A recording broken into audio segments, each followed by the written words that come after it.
그분이 이제 히틀러 체제 하에서 감옥에 갇혀 있을 때 마지막으로 쓴 그러한 서신에 이 가사의 내용이 들어 있습니다. 아직 언제 그 독일의 히틀러 체제가 무너질지 알 수 없는 그 상황 속에서 우리가 고백했던 것처럼 그 선한 힘이 우리를 감싸시니 믿음으로 일어날 일 기대하네. 주 언제나 우리와 함께 계셔 하루 또 하루가 늘 새로워. 그러니까 참 이렇게 믿음의 사람들은 이런 고백들을 늘 하면서 살아가는 것 같습니다. 우리나라도 보면 광복을 앞두고 불과 몇 달 전까지만 하더라도 그냥 믿음으로 삶을 살다가 그 감옥에서 생을 마감한 우리 믿음의 성도들 많이 있지 않습니까? 그럼에도 불구하고 그 상황이 참 어두운 것 같아도 믿음의 사람들은 늘 주님 때문에 소망을 품고 하루하루 새롭게 살아가는 줄로 믿습니다. 오늘 말씀을 지난주에 이제 어떤 말씀을 증거할까 기도하고 준비하면서 택한 본문입니다. 지난주에는 오늘 탄핵 선고가 예정되어 있는 그런 상황이 아닌 상황에서 오늘 본문을 좀 택했고요. 참 나라가 어렵고 힘들 때 믿음의 사람들은 어떻게 하나님께 기도해야 되는가, 우리의 기도는 어떤 능력이 있는가, 그것에 대해서 좀 살펴보고 싶은 마음이 있어서 이 본문을 지난주에 택했었습니다. 역대하 이 말씀 중에서 많은 신학자들이 우리가 오늘 본 이 본문의 말씀을 역대하 중에서 가장 중요한 구절로 많이들 꼽습니다. 여기에 보면 참 많은 것들이 이제 이 안에 들어있는데 그 중에 하나는 이 이스라엘의 역사에 반복되는 그 역사에 그 앞으로 어떻게 펼쳐질지에 대한 내용을 아주 미리 함축적으로 담고 있다. 그런 것들을 신학자들이 이야기합니다. 예를 들면 이런 겁니다. 솔로몬 이후에, 오늘은 이제 솔로몬 이야기가 나오는데, 솔로몬 이후에 그의 아들 르호보암 시대가 되었을 때 나라가 두 개로 나누어지게 되죠. 나라가 두 개로 나누어지게 되는데 이 남유다에 20명의 그 왕들이 이렇게 나오게 됩니다. 근데 그 20명의 왕들이 다 하나님을 잘 믿고 따랐느냐? 그렇진 않았고 믿음으로 삶을 살았다라고 평가할 수 있는 사람의 그 왕들은 4명의 왕이 있습니다. 그 4명의 왕이 있는데 이들도 보면 항상 주님 앞에 믿음으로 삶을 살았던 것은 아닙니다. 우리가 잘 아는 히스기야 왕 같은 경우에 보게 되면 참 하나님 앞에 바로 살려고 애썼고, 그래서 하나님께서 많은 것들을 부으셨고, 그리고 그가 생명이 다해지는 그 때에 하나님께 기도하였더니 하나님께서 기억해 주시고 그의 생명을 연장시켜 주시고 더 많은 물질도 부어주시고 그런 은혜를 베풀어 줬습니다. 근데 그랬더니 믿음 생활을 잘했더니 히스기야인데, 그런데 그 기도의 응답 이후에 사람이 교만해져서 그래서 참 하나님 앞에서 범죄하게 됩니다. 하나님께서 그것을 치셨습니다. 그럴 때에 히스기야가 역다 뒤에 보게 되면 그것에 대해서 회개하는 장면이 나옵니다. 히스기야가 회개하지 않고 끝난 것이 아니라 히스기야의 마지막 모습은 뭐냐면 자신을 겸비하고 자신을 낮추고 회개하는 모습으로 끝납니다. 그래서 하나님께서 그 히스기야를 보시고 그가 살아있는 동안에 그 나라가 안전할 수 있도록 보호해 주셨다. 이렇게 성경은 우리에게 알려주고 있습니다. 그렇지 않은 왕도 있습니다. 솔로몬의 아들인 르호보암, 그가 처음부터 악했던 것은 아니고요. 성경 앞부분에 보면 그가 하나님 앞에 스스로를 겸비하면서 하나님 보시기에 선한 행동들을 했다라고 성경이 말하고 있습니다. 근데 이어서 그 다음 절을 보게 되면 그가 교만하여서 악하게 행동함으로 하나님을 떠나는 모습이 기록되어 있습니다. 그러니까 우리가 신앙생활 할 때에 우리 개인적으로 보면, 우리 개인도 보면 늘 그냥 무슨 방정식이죠? 늘 수직으로 올라가는 그런 방정식, 이런 것도 있죠, 그죠? 근데 그렇게 신앙생활하면 좋겠는데 그렇게만 있는 것이 아니라 뭐 때로는 함수, 무슨 함수인지 모르겠습니다만 뭐 이렇게 왔다 갔다 하는 그런 함수로서 우리 신앙생활이 이루어지기도 합니다. 그러니까 그런 것이죠. 한 개인만이 아니라 사실은 공동체도 그렇고 그 나라도 그렇습니다. 하나님의 은혜 가운데 정말로 그 발전하고 성장하고 부흥하고 하는 그러한 시대를 살아가다가도 하나님 앞에 교만했을 때 하나님께서 가만두지 않으시고 채찍을 드시기도 하십니다. 그리고 그때 끝까지 회개하지 않고 악하게 행동했던 르호보암 같은 왕도 있었는가 하면 다시 회개하고 돌이킨 히스기야 같은 왕도 있었습니다. 그래서 우리가 삶을 살아가면서 아담이 교만해서 선악과를 따먹고 범죄했던 것처럼 우리도 하나님 앞에 겸비한 모습으로 나아가다가 교만해질 수가 있습니다. 우리도 그럴 수가 있습니다. 그러면 그때 그것을 깨달았을 때 다시 돌이켜야 됩니다. 그것이 은혜입니다. 다시 돌이키면 하나님이 다시 은혜를 베풀어 주십니다. 오늘 말씀 속에서 제가 지금 말씀드린 이 내용들을 다시 한 번 더 좀 더 오늘 본문에 맞추어서 살펴보려고 그럽니다. 오늘 본문이 시작하는 11절 말씀인데요. 우리 11절 말씀 함께 합독하도록 하겠습니다.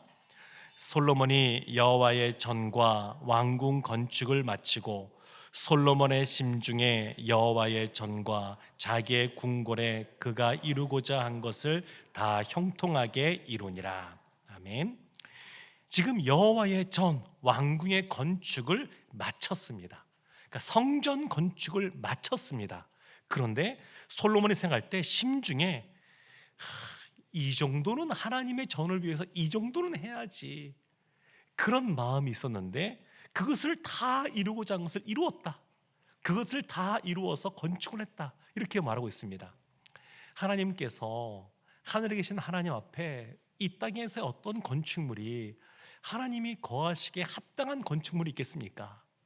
그렇지만 솔로몬 입장에서 이 땅에서 본인이 할 수 있는 최고의 것을 하나님께 드려야지 생각하고 그렇게 건축을 한 겁니다. 근데 우리가 알듯이 이 성전 건축은 건축 자재를 누가 준비했냐면 솔로몬의 아버지인 다윗이 준비했습니다. 다윗이 건축하고 싶어 했습니다. 근데 하나님께서 너의 손에 피가 너무 많이 묻어 있으니까 너는 못할 것이다. 그래서 자재만 잔뜩 좋은 걸 모아놓고 실제로 건축한 사람은 그의 아들인 솔로몬 왕입니다. 두 부류의 사람이 있죠. 성전 건축을 준비하는 한 부류의 사람이 있는가 하면 또 한 사람은 성전 건축을 실행한 사람이 있습니다. 그래서 완공한 사람이 있습니다. 우리 성도님들은 어떤 사람이 되고 싶습니까? 준비하는 사람이 되고 싶습니까? 아니면 완공하는 사람이 되고 싶습니까? 네, 두 사람 다 의미 있습니다.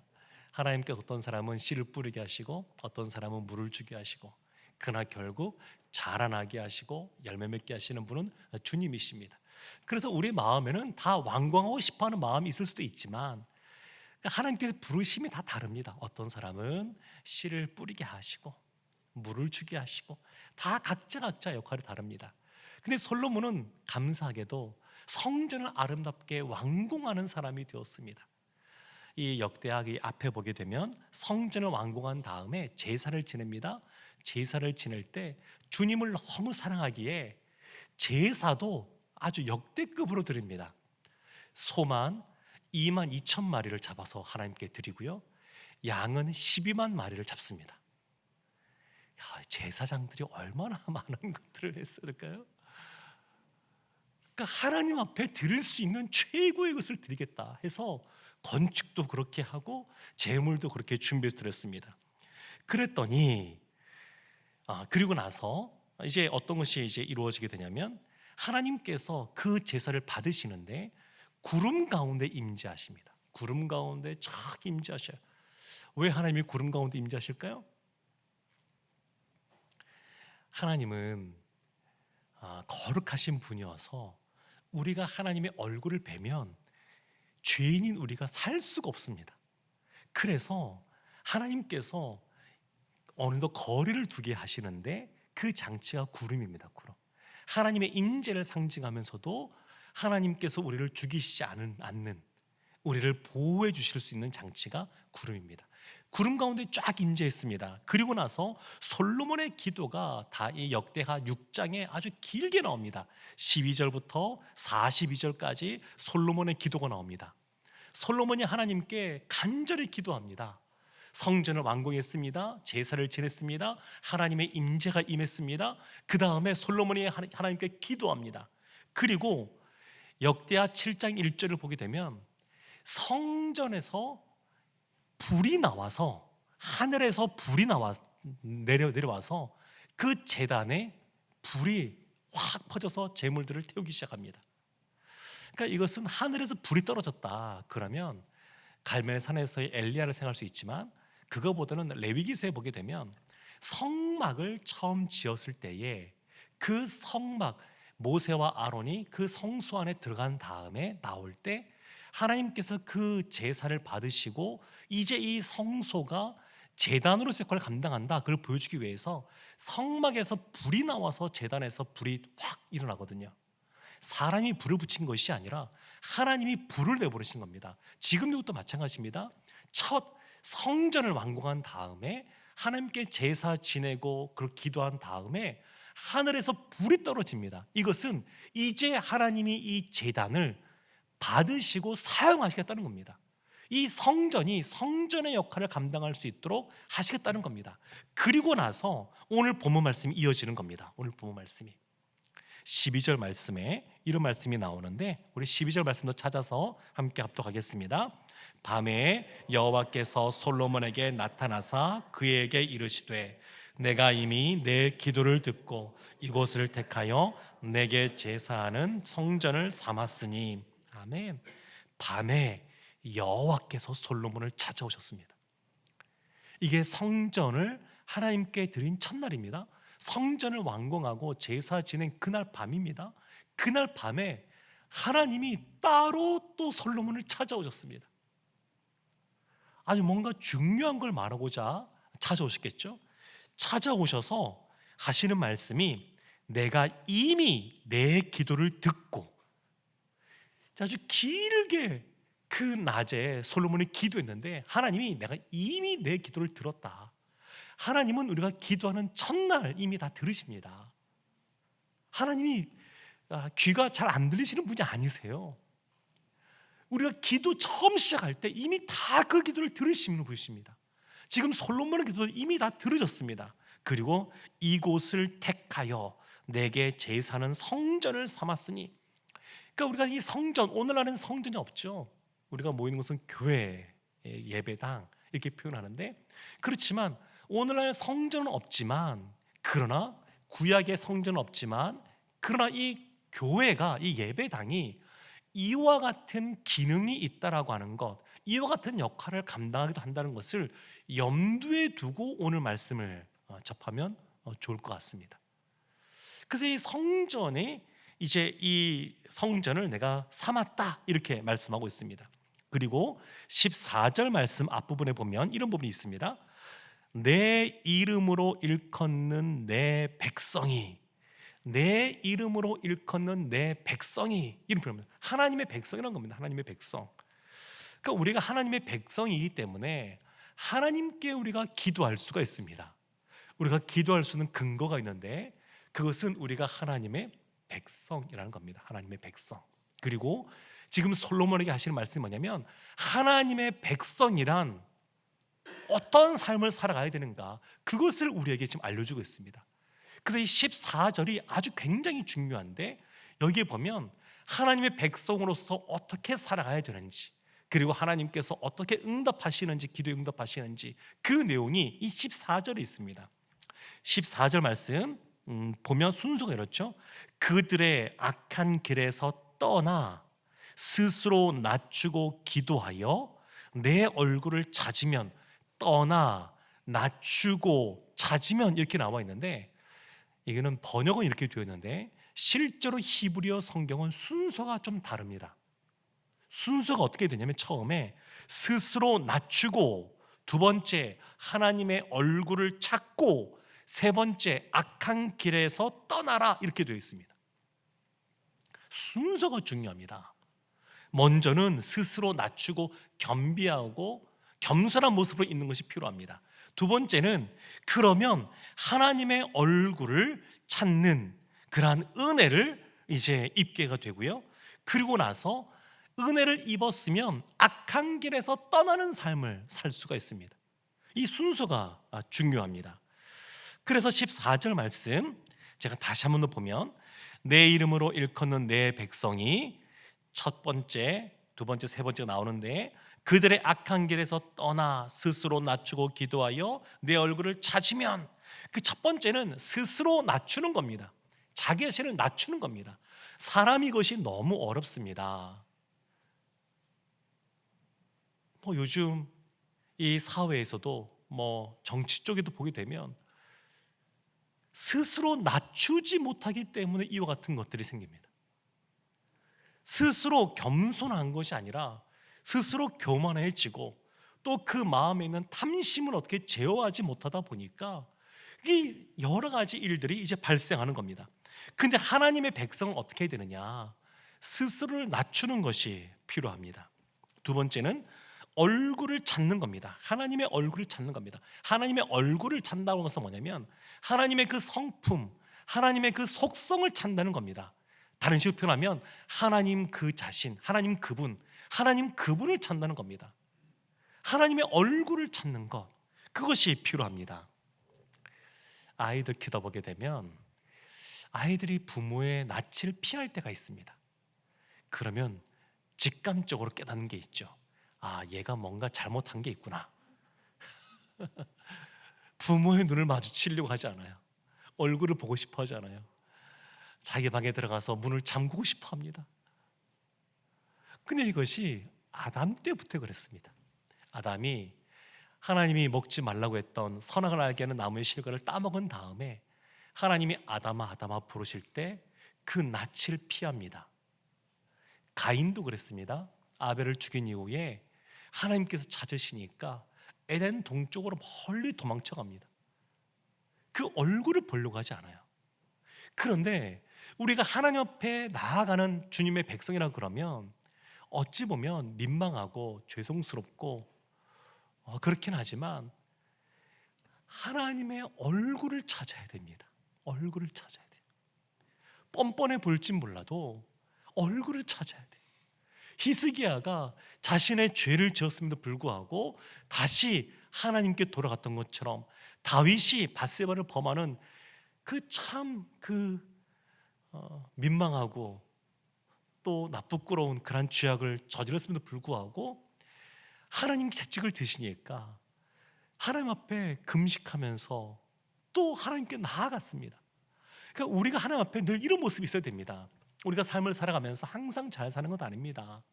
항상 믿음이 승승장구하는 삶을 사는 것이 아닙니다. 늘 자신을 겸비하고 그렇게 살면 좋겠는데 그러지 못할 때가 있습니다.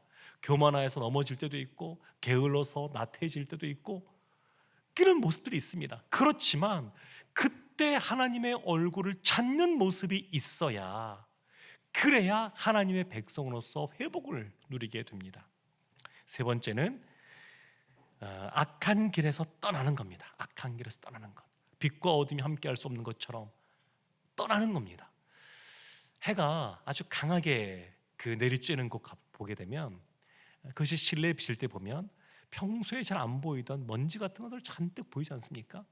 그런 것처럼 하나님의 은혜가 우리 가운데 비춰지기 시작하면 우리 가운데 그러한 죄악들이 떠올려지게 됩니다. 그러면 그 죄악과 단절하고 돌이키고 떠나는 것이 필요합니다. 지금 하나님의 백성은 그래야 된다는 겁니다. 그러면 하나님께서 응답해 주시는데 13절 14절 말씀 한번 돌아와 보십시오. 하나님께서 말씀하십니다. 혹 내가 하늘을 닫고 비를 내리지 아니하거나 혹 메뚜기들에게 토산을 먹게 하거나 혹 전염병이 내 백성 가운데에 유행하게 할 때에 내 이름으로 일컫는 내 백성이 그들의 악한 길에서 떠나 스스로 낮추고 기도하여 내 얼굴을 찾으면 내가 하늘에서 듣고 그들의 죄를 사하고 그들의 땅을 고칠지라. 하나님이 응답하시는데 첫 번째는 하늘에서 듣겠다. 두 번째는 그들의 죄를 사하겠다. 세 번째는 그들의 땅을 고치겠다. 이렇게 말씀하십니다. 그러니까 하나님께서 응답하시는데 하늘에서 다 들으십니다. 하나님은 다 들으시는 분이세요. 이것이 15절 16절 나옵니다. 15절 이렇게 나오죠.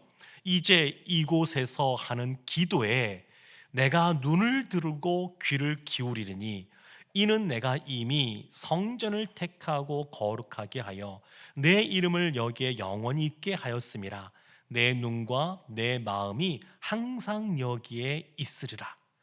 이곳에서 하는 기도, 성전에서 하는 기도입니다. 그러니까 예배당에 와서 하는 기도가 의미가 있습니다. 우리가 늘 항상 기도하는 삶을 살아가지만, 그리고 걸으면서도 기도할 수 있고 다른 일을 하면서 기도할 수 있지만, 예배당에 와서 하는 기도는 또 그 자체로 큰 의미가 있습니다. 하나님께서 이곳에서 성전에서 하는 기도에 내가 눈을 들고 귀를 기울이겠다. 내가 이미 이 성전을 택하였고 내 눈과 내 마음이 항상 여기에 있으리라. 이렇게 말씀하고 있습니다. 하늘에서 듣는다고 하는 것, 하나님이 성전에 임재해 계시거든요. 그러니까 성전의 기능이 있는데, 성전의 기능 첫 번째는 뭐냐면 하나님께서 머무신 곳입니다. 하나님께서 머물러 계시는 곳. 그렇지만 하나님께 성전에 머물러 계시지만 성전에 갇혀 있는 분이 아닙니다. 하나님은 하늘에 계시면서도 성전 가운데, 이 땅 가운데 임재해 계신 곳으로서 사람들에게 알려지기를 원하셨고, 그리고 이곳에 계십니다. 그래서 하늘에서 든다는 것이 이상한 표현 아닙니다. 솔로몬도 기도할 때 하늘에서 들으시고 이런 표현 굉장히 많이 썼거든요. 그러니까 하늘에서 들으시는 겁니다. 그리고 이 성전의 기능이 있는데, 첫 번째는 하나님께서 머무신 곳이고, 두 번째는 하나님을 만나는 곳입니다. 하나님이 이곳에 계시니까, 하나님이 성전에 계시니까 그 하나님을 만나는 곳이 성전입니다. 어떻게 만날까요? 기도함으로. 기도하며 만나는 겁니다. 기도하면서. 그래서 성전에서 하는 기도가 하나님이 계신 곳에 나와서 하나님을 만나는 그러한 시간이라고 할 수 있겠습니다. 또 성전은 어떠한 기능이 있냐면 하나님이 통치하시는 곳입니다. 통치하시는 곳. 그 통치라고 할 때 이건 왕의 그러한 역할을 말하는데, 왕의 통치할 때 대표적인 것이 있습니다. 솔로몬이 1000번째 이 제사를 드리고 나서, 예물을 드리고 나서 하나님께서 물으시죠. 너가 뭘 원하느냐? 그때 이 재판하는 지혜를 간구합니다. 재판하는 것. 왕의 역할 중에 하나가 뭐냐면 이 사람이 죄를 있다라고 규정하는 것도 있고, 이 사람의 죄를 사해 주는 역할이 있습니다. 이 당시의 왕의 역할입니다. 그러니까 하나님이 통치하신다고 할 때에 그 통치의 아주 대표적인 것이 뭐냐면 죄를 용서해 주시고 죄를 사해 주시는 겁니다. 그리고 하나님께서 더 나아가서 하나님께서 이 땅을 통치하신다. 어떻게 통치하시느냐? 기도함으로 죄 용서함 받은 사람들을 통해 하나님이 통치하십니다. 하나님께서 사람을 통해 일하신다, 이런 표현들 많이 쓰지 않습니까? 그 사람이 어떤 사람이냐? 하나님의 성전에 나와서 하나님을 만나고 하나님께 기도하는 사람, 하나님이 그 기도하는 사람을 사용하셔서 이 세상도 통치해 가시는 겁니다. 이게 하나님의 원리이십니다. 그래서 이 성전에서 기도하는 것 굉장히 중요합니다. 하나님께서 응답하시는 첫 번째는 하늘에서 듣는 거고요. 두 번째는 죄를 사해 주시고, 또 세 번째는 땅을 고쳐 주시는 겁니다. 역대하 6장으로 한번 넘어가 볼까요? 솔로몬의 기도가 나옵니다. 역대하 6장 24절에 이렇게 솔로몬이 기도합니다.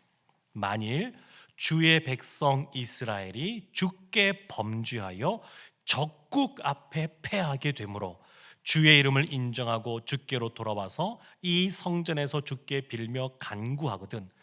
지금 전쟁이 벌어졌습니다. 근데 상대국 적국에게 패했습니다. 전쟁에서 패했습니다. 그리고 나서 이스라엘이 하나님의 백성들이 주님께 돌아와서 간구하면 솔로몬의 기도가 무엇을 하나님께 간구했을까요? 25절 이렇게 나옵니다. 주는 하늘에서 들으시고 주의 백성 이스라엘의 죄를 사하시고 그들과 그들의 조상들에게 주신 땅으로 돌아오게 없어서. 좀 이상하지 않습니까? 전쟁에서 패했습니다. 그러면 이 패한 상태에서 하나님께 나와서 간구하면 하나님께 하나님 이 전쟁에서 다시 승리케 해주소서 이렇게 간구해야 될 것 같은데 그것이 첫 번째 기도가 아닙니다. 첫 번째 기도는 죄를 사하시고 우리의 죄를 용서해 주십시오. 이게 첫 번째 기도입니다. 나라가 패했습니다. 전쟁에서 졌습니다. 이러한 일은 우리가 좀 더 군대가 강성해지고 아니면 상대국이 약해지거나 이런 식으로 해서 이 전쟁에서 다시 승리케 해달라고 기도할 것이 맞는 것 같은데 그게 아니라 첫 번째 기도 제목이 우리의 죄를 사해 주시고, 이거 첫 번째 기도입니다. 26절도 보면 이런 말씀이 나옵니다. 이게 솔로몬의 기도입니다. 만일 그들이 주께 범죄함으로 말미암아 하늘이 닫히고 비가 내리지 않는 주의 벌을 받을 때에 이곳을 향하여 빌며 주의 이름을 인정하고 그들의 죄에서 떠나거든. 하늘이 닫히고 비가 내리지 않는 가뭄, 큰 가뭄이 왔을 때 우리가 하나님께 나와서 빌며 기도하면 솔로몬이 무엇을 응답해달라고 기도했을까요? 27절 보면 이렇게 나옵니다. 주께서 하늘에서 들으사 주의 종들과 주의 백성 이스라엘의 죄를 사하시고. 첫 번째 기도가 응답이 뭐냐면, 응답으로 무엇을 간구하는 거냐면 하나님 비를 주소서, 이것이 첫 번째가 아닙니다. 가뭄으로 와서 사람들이 먹을 것이 없어지고 이때 가뭄, 기근 이런 것들은 진짜 사람의 생명이 다 죽게 되는 그런 아주 심각한 그러한 가뭄이고 기근들인데, 이런 거 있을 때에 우리의 죄를 사하시고, 이게 첫 번째 기도 제목입니다. 첫 번째. 그리고 우리가 죄 용서를 구한다고 하는 것, 이 세상에, 이 땅에 벌어지는 여러 가지 전쟁과 가뭄과 이런 일들이 있을 때에 우리가 무엇을 처음에 기도해야 되느냐? 우리의 죄를 사해 달라고 기도해야 됩니다. 이것이 첫 번째입니다. 첫 번째. 28절, 29절은 마찬가지입니다. 28절에 이렇게 나오죠. 만일 이 땅에 기근이나 전염병이 있거나 곡식이 시들거나 깐풍기가 나거나 메뚜기나 황충이 나거나 적국이 와서 성읍들을 에워싸거나 무슨 재앙이나 무슨 질병이 있거나를 막론하고 한 사람이나 혹 주의 온 백성 이스라엘이 다 각각 자기의 마음의 재앙과 고통을 깨닫고 이 성전을 향하여 손을 펴고 무슨 기도나 무슨 간구를 하거든 기근, 전염병, 곡식이 시들고 깐풍기가 나고 메뚜기와 황충이 식물들 다 먹어버리고 적국이 성읍을 에워싸고 무슨 재앙, 무슨 질병이든지 간에 한 사람이라도 기도하면, 아니면 주의 온 백성이 기도하면 하나님께서 우리의 기도에 응답해달라고 솔로몬이 간구하고 있습니다. 30절 말씀 보면 각 사람의 마음을 아시오니 그의 모든 행위대로 갚으시옵소서. 이 말은 이 앞에 기도했던 것처럼 죄를 사하여 주소서, 이거랑 같은 거, 이 맥이 다 있는 겁니다. 그러니까 우리가 지금 살고 있는 이 사회, 경제, 정치 여러 가지 혼란스럽고 여러 가지 어려움이 있고 예상이 될 때 우리가 해야 될 첫 번째 기도가 뭐냐? 이 솔로몬의 기도처럼 하나님 우리의 죄를 사해 주십시오. 이것이 첫 번째입니다. 첫 번째.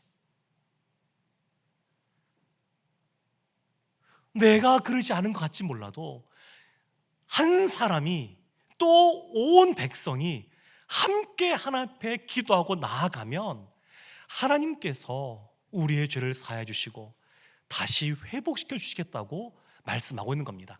그래서 우리가 본문에 나오는 13절 말씀에 하나님이 왜 지금 이 말씀 보면 그런 말씀이 나왔죠. 13절 말씀에 혹 하나님 하신 말씀입니다. 내가 하늘을 닫고 비를 내리지 아니하거나 혹 메뚜기들에게 토산을 먹게 하거나 혹 전염병이 내 백성 가운데 유행하게 할 때에, 지금 솔로몬이 기도한 걸 하나님께서 들으시고 거기에 응답하고 계신 겁니다. 이와 같이 이 땅 가운데 어려운 일들이 생길 때에 하나님 앞에 회개의 기도를 하고 나아가면 하나님께서 죄를 용서해 주시고 다른 것도 회복시켜 주신다고 말씀하고 있는 겁니다. 우리가 한 사람이 이 땅에 살고 있습니다.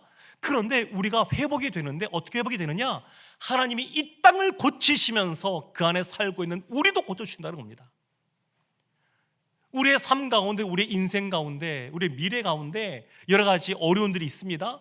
그때에도 기도할 때 하나님께서 너무 크신 분이어서, 우리의 기도보다 더 크신 분이어서 우리 한 사람의 기도 제목만 응답하시는 것이 아니라 이 땅을 고쳐주겠다고 말씀하고 있는 겁니다. 이 땅을. 사랑하는 성도 여러분, 하나님은 한 사람, 한 영혼만 고쳐주시는 것이 아니라 이 땅을 고쳐주십니다. 이 땅을. 우리가 기도할 때에 우리의 기도가 너무 작다고 생각하지 마십시오. 솔로몬이 기도하는 것처럼 우리가 기도할 때에 하나님께서 불쌍히 여기시고 우리를 향하여 다시 얼굴을 향하여 우리를 비추시고 우리에게 은혜와 평강을 주시며 다시 한 번 더 우리를 회복시키시는데, 그 회복시키는 은혜 가운데 우리 한 사람 한 사람도 회복의 은혜를 누리게 됩니다. 바라기는 우리가 참 이 심란한 이 전국 가운데 이 땅을 살아가는 우리가 이 땅을 위해서 기도하기를 원합니다. 솔로몬이 기도할 때 하나님이 그 밤에 찾아오셔서 내가 이미 내 기도를 들었다 응답하셨던 것처럼 우리가 이 밤에 기도할 때에 하나님이 들으시고 우리의 기도보다 더 놀랍게 역사하실 줄로 믿습니다. 현실을 바라보면 소망이 되는 말을 듣지를 못합니다. 뭐 하나 미래가 밝을 것이다 이렇게 예측하는 사람을 만나보지를 못하고 있습니다. 그러나 하나님 앞에 우리가 기도하면 하나님께서 그 모든 것을 회복시키시고 더 놀랍게 하나님의 뜻대로 만들어 가실 줄로 믿습니다.